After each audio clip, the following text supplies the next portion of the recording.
Hello everyone, I am Pooja Pandey, Assistant Professor in the MCA Department at Akgec Garg Engineering College, and today I am going to discuss a very important topic, that is channelization protocols, that comes under in the computer networks, and it is also in the curriculum of the MCA with subject code KCA 303. Now, what topics I am going to cover is channelization protocols. What are the key reasons for the channelization protocols? Its classification into the three parts, that is FDMA, TDMA, CDMA, and at the end we will discuss the summary what we have learned in today's lecture.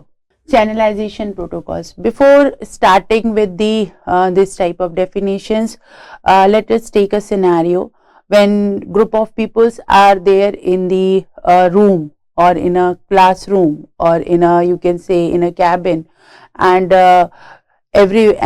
we should make such a provision that everyone can talk and communicate equally with each other, so that thing in terms of the technology or in terms of the networking, we say that scenario comes in the channelization protocols. So channelization protocol, basically it is a method of providing the multiple access, and in this the available bandwidth of the link is shared in time, frequency and through the code in between the different station.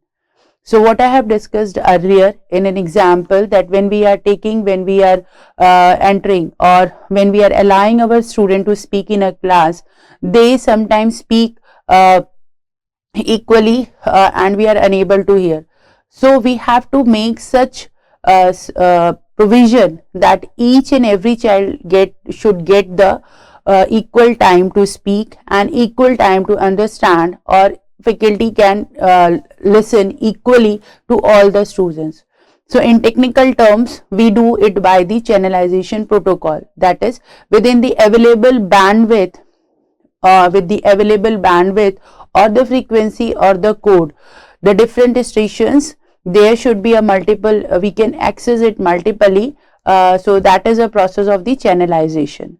So channelization protocol, it is a very important thing, and we needed it for the communication system, so that our communication should be very efficiently and we can allocate the available bandwidth among the multiple users or the devices. That is, channelization protocols are needed in communication system efficiently to allocate the available bandwidth among the multiple user or the devices. Basically, these protocols helps to ensure that all the users can transmit and receive the data without interfering with each other. We are providing the bandwidth in such a way to our user so that they cannot interact, so they cannot interfere other user, and they can transmit and receive the signals without interfering with each other. So obviously it will maximize the network's overall performance. If nobody is interfering in any other work, there will be the overall performance of the network will be improved. So channelization protocols, we can say, that is to provide the multiple access with the provided resources, so that everyone can use that resources and there is no need of the interference with anyone.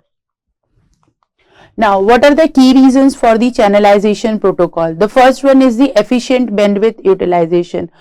We got the limited bandwidth and we want that our bandwidth should be efficiently used. For that, we provide bandwidth in equally to our users, so that they can use it very efficiently. We can use the bandwidth without any wastages of the bandwidth. If proper allocation of the bandwidth is done among the users, there will be no wastage. So it is a very first basic reason for the channelization protocols. Now the second one, that is your collision avoidance. Without the channelization, multiple users, we know that before the channelization protocols, what the multiple users are doing, they are transmitting simultaneously the signals, and it caused the solution. At one time, every user is simultaneously transmitting the signals. So that leads to cause the data loss and the data loss, and because of the data loss we always do the retransmission of the signal so that the receiver can receive. But again it will happen, and again we are doing that process same and same. So it will be a wastage of time also, right? So channelization protocol basically provide a dedicated line or shared channels among, so that the collision can minimized, right? So that is a second most reason for the channelization protocol. Then there is a third one is support for the multiple users. As we know that multiple user can simultaneously interact with each other without doing any collusion. So that will be a basic funda of the channelization protocol. We see that as for example in the Wi-Fi, or when we share our hotspot, the hotspot is shared with everyone with the equal bandwidth, so that there will be a no collision and every user can use that bandwidth. And so that's why we say that channelization protocol supports the multiple users. Now fourth one is your interference management. In the interference management, we see that it reduces the interface between the users by segregating their communications into the distinct channels using the techniques like time, frequency, or the code division. This will be we will study in the further things how they are channelized, but at this moment we should understand that channelization basically helps, or you can say it basically reduces the interface between the interference between the users, right? Because it is segregating their communications in the three parts, that is time, frequency, or the code. Then now the quality of the service. Channelization protocol, when we are talking about the channelization protocol, the main reason is the quality of service. It provide you can say it will prioritize the data flow. It will ensure that critical data is transferred very quickly without any hindrance, without any interference. And for example, we can see, and this channelization protocol is very live example. If we see that when we do a video conferencing or some emergency service in the network, it's a very better part that how we are using the channelization protocol. Now the sixth part is the scalability. It supports a growing number of users or devices, and nowadays we see a very good example or very good reason for the channelization protocol. It is in the 5G or the IoT ecosystem. Then seventh, the flexibility in the resource allocation. Since this limited bandwidth is shared among, so there is no wastage of the bandwidth, and the protocols dynamically adapt the verifying the traffic load, so it will optimize the use of the available resource. The resources are very much, you can say it is flexible how the resources are used. So it is because of the channelization protocol. We see that so now that is a part we have studied, that what are the reasons of the channelization protocols. Now, when we are talking about the channelization protocol, there are the three parts. The channelization protocol is classified basically into the three parts, that is your frequency division multiple access, that is your FDMA, time division multiple access, that is your TDMA, code division multiple access, that is your you can say CDMA, right? So we will enhance, or we will come to the point in detail now. Now, when we are talking about the frequency division multiple access, now let's take an example of you can say we are taking the example of radio, right? Radio or FM. We normally listen the songs FM and AM, right? FM frequency. So in this technique, basically the available bandwidth is divided into the certain frequency, and each station has been allocated a proper, or you can say allocated a band in order to send the data, or we can say that each band is reserved for the specific station and it belongs to the station for all time, right? Now these station make use of the band pass filter. If you see, it will use a band pass filter in order to confine the frequency of the transmitter. Now in order to prevent the station interference, the allocated band are separated from the one another with the help of a small guard band, and the frequency division multiple access mainly specified a predetermined frequency for the entire period of the communication. See, in the FDMA, basically the concept is this, that available bandwidth, suppose station, there are multiple stations, and we are providing for the multiple stations, we are providing a certain bandwidth, we are allocating the bandwidth to the certain, or we are allocating the bandwidth to the certain station. So that bandwidth will be used by that station also. And a live example when we see, that is FM. We see FM 93.5, FM 94.5, FM 102.5. So as we switch to that, you can say that station, the frequency has been changed, right? Because we have provided that type of frequency or that type of bandwidth to that certain you can say station. For example, for the 92.4 we provide certain gigahertz frequency. For the 102.4 FM radio we provide certain gigahertz. So that frequency is allocated to, or that bandwidth is allocated to that particular station, right? Now second point is that in so that we say that in order to confine the frequency of the transmission and that particular station.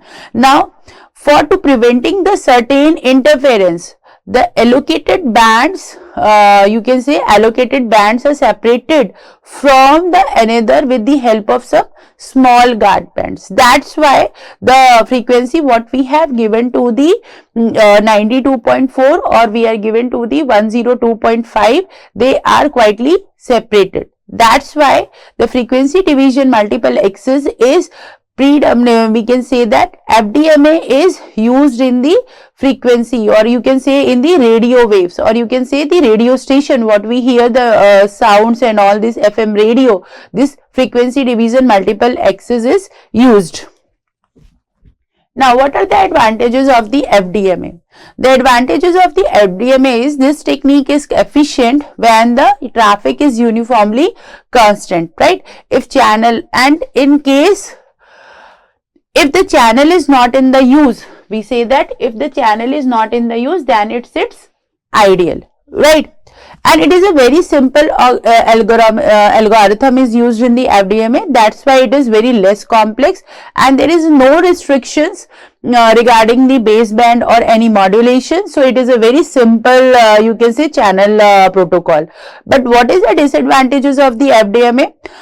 Since the maximum flow of rate is fixed in that channel and small, it will create, if we want certain more you can say more frequency or more bandwidth there, then that channel is unable to provide. Sometimes we feel that 102.5 or 93.9 FM is not accessing the or not coming properly, because when there is a maximum flow rate, it is unable to catch the frequency. So they are the disadvantages of the FDMA. Now the second is your time division multiple access. When we are talking about the time division multiple access, we see that it is another method to access. It is another method to access the channel for the shared medium networks, right? In this technique, what we do, basically we share the bandwidth of the channel in time, and certain times are allocated to each station, so that when we send the data, so data is transmitted by each station in the assigned time slot, right? And there is a problem in using the, you can say, in the time division multiple access, and due to this the synchronization cannot be achieved between the different station, because station we see that station A has been given a 10-second time, station B has given the 20-second time, station C has given the 5 seconds time. So there is a variation in their time. So because of this synchronization cannot be done in these three stations, right? Now when using the TDMA technique, then each station needs to know that beginning of its slots and the location of its slots, right? Each station, what we are assigning the time slot, each station should note their beginning of their slots and location of the slot, at which station or at which location the data should be traveled. Now if the station is spread over the large area, then it will create a propagation delay, and in order to compensate it, that times are used, right? Now in the data link layer, in each station mainly tells its physical layer to use the allocated time slot. So basically in the TDMA we should keep in mind that in this the share bandwidth, the station share the bandwidth of the channel in time. The time is allocated to each station, and that each station should be used in that specific time duration only. Now you can see that the example of the TDMA, when we are seeing the example of the TDMA examples are the personal digital cellular, that is your PDC, integrated digital enhanced network. We use TDMA here, and in TDMA is also used in the universal terrestrial radio access, right? We use TDMA very efficiently in these three areas. Now when we are talking about the code division multiple access, that is CDMA, basically we use the CDMA is very much different from, you say that is, it is very much different from the FDMA, because only one channel occupy the entire bandwidth of the link, right? It acquire entire bandwidth, and it also is different from the TDMA, right? Because all the station can send data simultaneously and there is no time sharing. So basically in FDA we share the bandwidth, and in TDMA we share the time, but in CDMA we don't do all these things, right?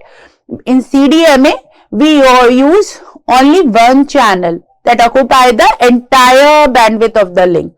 But and second point, that there is no time sharing. So these 2 points should be kept in the mind. It means that the CDMA technique simply means that it communicates with the different codes. Remember this point in the mind, that CDMA simply communicate with the different codes, and in CDMA when one channel that carries all the time, there is only one channel. See here what we are writing, that is one channel occupies the entire bandwidth of the link. So the summary is that the CDMA is a technique where only one channel that carries all the transmissions simultaneously. That is the summary of that line, and it is mainly based upon the coding theory.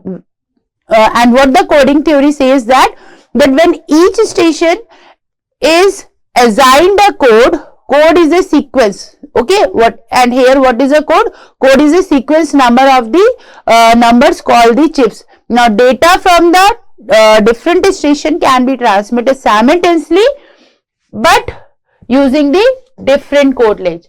In the CDMA we see that mainly the code is assigned, and what is a code? Code is a sequence of numbers called the chips.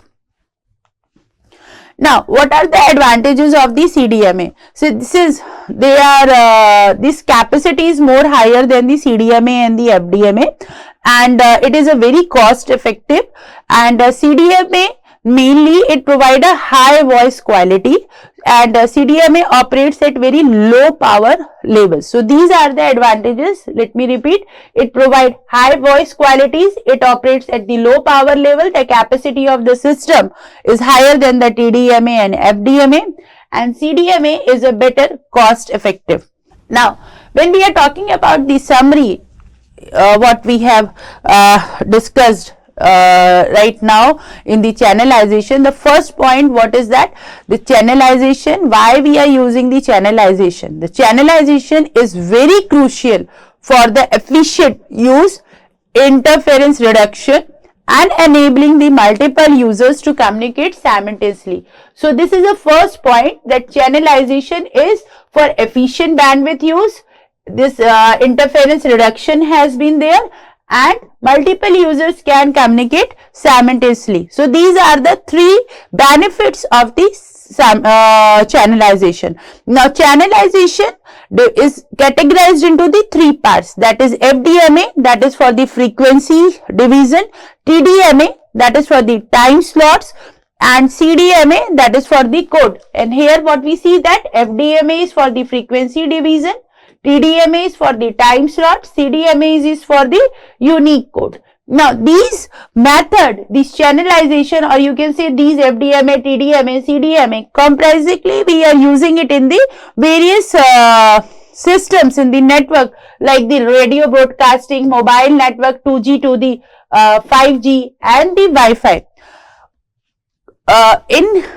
You can say in combining, or channelization is used here in various method, and these various methods are this one. Now what are the channelization? It ensures the smooth and reliable communications in the modern networks.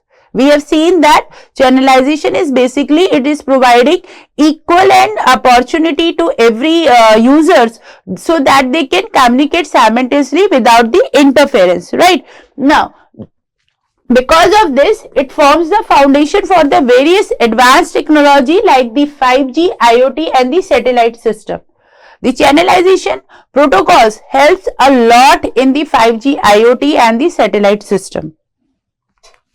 Now there is that next time when you make a call or stream a video, you should think about that which channelization technique is working silently to make it happen, right? So when we are watching a movie, a live stream, or when we are talking on a phone, or when we are listening a music on the FM radio, you should keep in mind, or you should think that which channelization technique you are using directly or indirectly in that terms, right? So thank you. This is about my presentation. Thank you everyone.